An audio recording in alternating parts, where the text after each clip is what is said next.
we have Yusuf, editor, India Defense Forum with us, and the reason why we have Yusuf with us is we want to have a very clear understanding of Indo-China face-off and standoff, and whatever has happened in the past, आज क्या हो रहा है, आने वाले 3-4 महीने में क्या हो रहा है.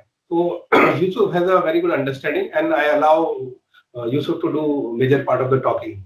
Yusuf, please. Thanks for having me. I don't know if I have very clear understanding, but I do have a bit of things following all the reports that have been coming in since May. So yeah, I mean, the situation as it stands today is we have a disengagement process. It's happening it has happened in Galwan.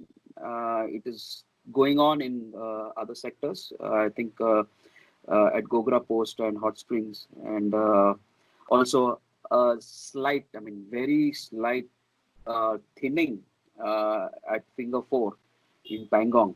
So that is the status. And Depsang, we don't know what's happening over there, but Depsang is also a major intrusion, and we need to see, what's happening over there.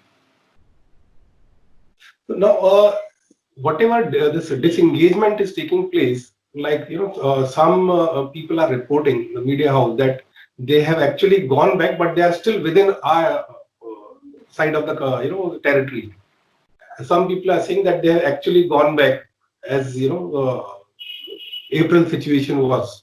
So, what is the situation in reality? Though, so I can only go by the media reports because I don't have any on ground access. So the disengagement process so far has been completed, so as to say, in Galwan. In other places, it's still happening. Galwan is a very clear picture of where they have moved back about 1.5 to 2 kilometers. So technically now they are maybe not on our, or rather they are not on our side of the LAC, which lies about 1.5 or 2 kilometers from that bend. So first of all, this whole LAC and perception business has to be, stopped from our side. Basically, I mean, our entire claim goes to entire Aksai Chin. And then obviously there is the LAC, the line of actual control, which has shifted from the 50s, and then 1962 war happened, and there was a final advance of the Chinese. I actually did a bit of tracing of the old of the maps that were there from the 1960s, and it gives you certain ideas. Very difficult to trace, and you'll not get accurate. But if you just trace that out, and I've tweeted about that as well, is if you see the 1962 final war line, it lies about 2 kilometers from that bend. All right, and now we hear that the Chinese have gone back 2 kilometers from the bend. So it just tells you that the LAC lies somewhere there, not at the bend or about 400 meters from there, which is what one of the coordinates is provided by China, where they have put their perception or their claim at about 420 odd meters from that bend. So as things stand, they have moved back about 2 kilometers from that from the bend in the Galwan River, and that puts them just at the LAC, or rather just behind the LAC. While what has happened to us is that we have moved back about 1.5 kilometers from that bend, which effectively puts us, about 3.5, 4 kilometers from where we see our LAC is. Now, Chinese are right there at the LAC, but we are much further behind. What we have to keep in mind is that Chinese have made roads right up till that bend. So if they want to march in tomorrow on the slide, they can just do it very quickly. They can do that. So, I mean, we just can't trust the Chinese, but as things stand, we are about, in the Galwan, we are about 3.5, 4 kilometers from what we think is the LAC. People will probably dispute that, but this is my understanding, that our LAC is about 2 kilometers, and that is what comes from the media reports, which says that the Chinese have gone back about 1.5 kilometers or 2 kilometers. So this is the only place where complete disengagement, as far as the media reports go, complete disengagement has happened. Other areas is still not happening. Pangong is very difficult because they have marched in, about 8-10 kilometers. From Sirijap to about Finger 4 is about 8 kilometers. And their base was actually much behind that. So, and what we have heard is that they have moved back, they have proposed to move back till finger 5, and they've asked us move finger 3. That is unacceptable because we are already there at finger 4. We have a small post out there, and we've already been there. Mhm. The second thing, like you're an entrepreneur, how do you see things shaping up from now on? Because whatever advantage China had in terms of business, going forward, people who have got investment and they may not be able to, withdraw immediately. They may take maybe anything in the range of 3 months to maybe 2 years also. So all kind of business activities, right from importing of toys to the bigger things like pharma APIs and all. How do you see the entire thing shaping up? We need to have a clear-cut policy. One thing we can't probably, shunt them out immediately on a complete basis, but there are certain major items which also have a security implication. Like 5G. So one thing is for sure that we've been always saying for a long time now that Huawei cannot be allowed to be in Indian market. Now is the time to actually say yes, we are going to keep them out of 5G. So that is one. That's a huge thing as well because that's one major sector. Even the Chinese are targeting. I mean, they're desperate to get 5G contracts across the world. So that is something which is in our control, and there are alternatives also available for that. What we see is that probably at the lower end, toys and all these are at a much lower segment, which may or may not, be possible to immediately replace because the large factories and the kind of setup that over there is not existing elsewhere, not in India, and maybe not the alternatives. But certainly electronics, some of the industrial supplies, something that I import, for example, I import from Taiwan. So, but a large part of the import happens from China because it's just, cheaper. So how are we going to balance that? I mean, that can only work with, raising a bit of the import duties on Chinese products and maybe, work out a better deal with with Taiwan. We are talking about a free trade agreement for a very long time. So if we say reduce 10%, right now the duties are 10%. If we have a free trade agreement with Taiwan and we are able to reduce the duties down and then raise a bit of the import duties on Chinese products, and then the rate differential will disappear. Or also you will get better quality from Taiwan. You will not get that the lower quality stuff that comes from China. So, but this will be a long process. It's not going to happen overnight. So, also, I don't agree with people who are calling for boycott of Chinese products, which are already there in India. I mean, if the trader or the importer or whoever has already bought these products, he's already paid for it. Correct. If you're not going to buy those products, he's going to suffer. An Indian is going to suffer. His employees are not going to get paid. So there are repercussions right away. This has to be a well thought out process, not a knee jerk one. The certain segments, like I said, electronics, also power equipment. Today, we just inaugurated one of the world's largest solar power plant, and a lot of those modules probably come from China. So how are we going to, and now those are the sectors which we can actually target to make in India, or even get other multinationals, the Europeans and the Americans to come and invest in India and make those in India. So these are, it's long term. It cannot happen overnight. Why should large corporates from China come to India when they know there are 1, 2, 3, 4 barriers?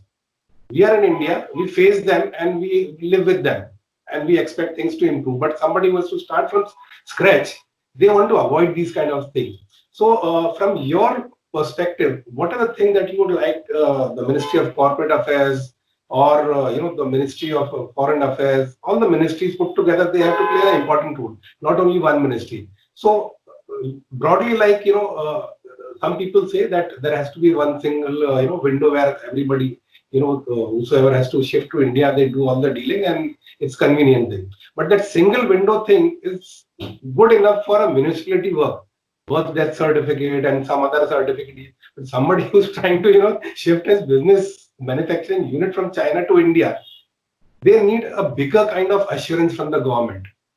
So what are your inputs on those? Most of the business is going to Southeast Asia. Vietnam is a big beneficiary of this. Thailand, Malaysia, Indonesia is also trying. I mean, Thailand, even before this the virus outbreak, They had reduced their corporate tax as well by 50%, to attract businesses. But attracting business is just not about only taxes. Even if you make the taxes to say 10% or even zero, some of the barriers to investing in India will remain. I mean, regardless of what people say, I mean, it's on the ground. It is difficult to do business. I mean, day-to-day affairs. I mean, for a small entrepreneur like me, also, is very difficult. I mean, we being in India find it difficult. Now, what about those who are coming from outside? It's just that the general attitude towards business has to change. First of all, all businesses. First of all, you have to understand businesses do come for profit. They're not coming here for charity. And the whole thing that these businesses are coming, they're coming here to loot, and this loot word itself is wrong. The business is there to make profit. It's as simple as that. So that mindset has to change towards business. For the new guys coming in, I mean, how to attract them? One of the biggest problems is land. How difficult it is to get land, how expensive it is to get land. So how are we going to solve that problem? I mean, first of all, to acquire land is a problem. So we'll have to work out ways. I mean, one of the things that I have written is, there are huge amounts of land which is not arable. You have areas where, we've even thought about putting solar power plants, because that it is barren land. So utilize that. If the highway connectivity, everything is good, you can have industrial setup, and then you pipe some water out there, and those industries will be able to work out there. These are the things, and that can be cheap. Maybe you come up with a model like lease or rent of land rather than outright purchase. So that is one part of the thing that you can solve. Secondly, electricity costs are high in India. We need to push that down, and solar power probably come in very handy.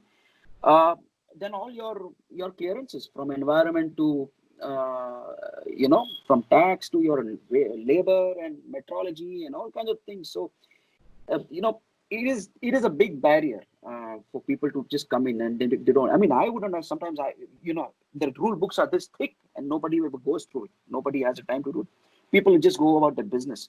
They're not going through all the rules. But then the rule book is thrown at your face once someone just walks into your business. So how are we going to make it easy? And so this single window, what I suggested was that if you're targeting a big multinational, who's investing say $1 billion or $500 million or whatever $1 billion, if we can assign a person who takes care of all the administrative and legal kind of things, where he's the point of contact, maybe that might help. Right. So initial hand holding happens for the next 2 or 3 years, where all the processes are streamlined for them, and then they just carry on. Their job is to come set up a factory and manufacture, not get into the legal and paperwork and all those other things. These are the things that we can talk about or think about. But it's not going to be easy. I mean, the infrastructure development over here has to happen. We've been talking about for a long time. There's a huge requirement for a long time. We're saying that, India needs at least $1 trillion of investment in infrastructure. Maybe it's a good time, because that will create jobs. It will create, output at these times. Good idea to invest in infrastructure. Your ports, your roads, all that has to happen. If we have to develop industries today, I'll give you my example. When I import a container from Taiwan, the cost of shipping the goods from the Taiwanese port to Chennai is equal or perhaps lower than transporting those goods from Chennai port to Bangalore by road. That is how bad it is. How are we going to bring in efficiencies which reduce those costs? It only comes with good infrastructure. And also the clearance times. I mean, there is a whole set of things. The thought process, where people think that, if I hold up a container for even half a day, it's a loss for that business. Here, a container might lie there for weeks on end if someone wants to hold up the shipment. All that, there's just too much of a hassle which we need to come out of. I think apart from the infrastructure, which is, I would say, the number one need of the hour for giving assurance. One more thing which is equally important is support or maybe assurance or some kind of a understanding with the judiciary, because one single PIL puts the entire thing for a big toss. One thing is the judiciary will probably, if you reform the judiciary, maybe it'll add a couple of percentage to our GDP.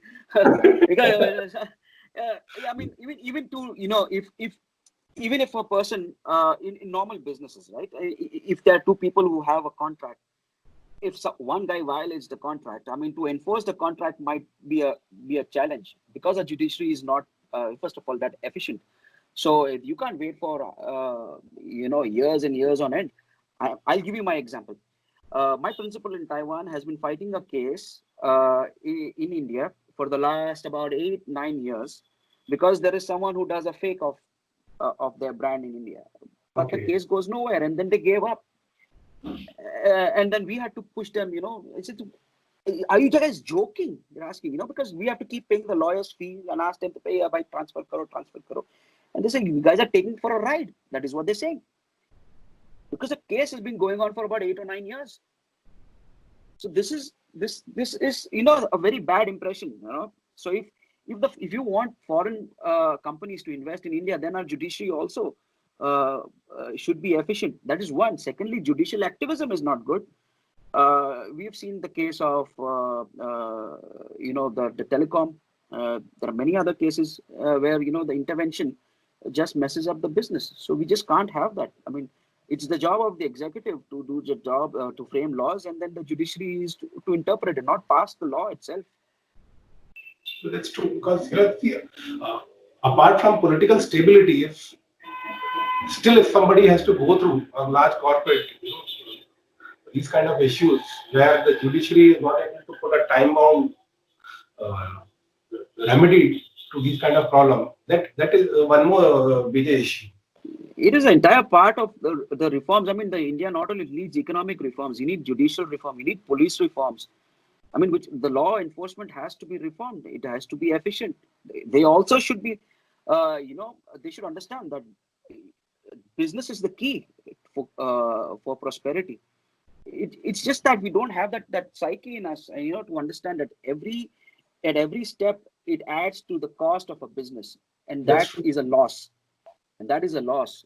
So, I mean, there is a lot to learn. I mean, if people, the policy makers, I'm sure they travel to the business-friendly countries, but they should. I mean, I travel to Taiwan because of work-related. One of the times I go once in a while, and the whole process, their entire system, from the airport till your hotels to even your supplier taking you out to for a dinner or a lunch, everything is streamlined and business oriented.